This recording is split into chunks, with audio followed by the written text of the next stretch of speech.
Welcome back to another technical deep dive here in the debug zone.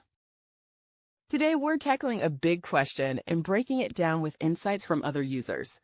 Hopefully this clears up some misconceptions and helps you get the answer you need.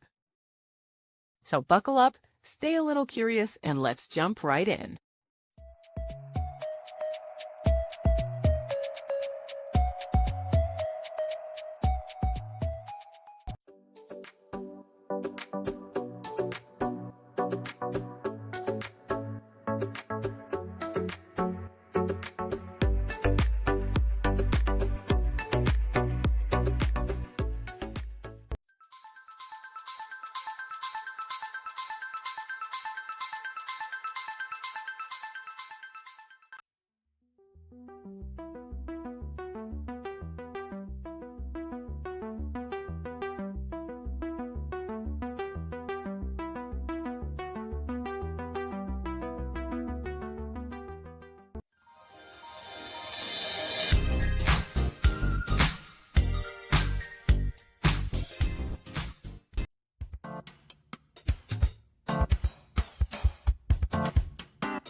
And that's a wrap.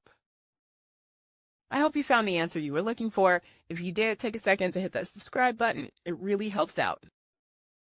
And let me know in the comments which solution worked best for you. See you next time in the debug zone.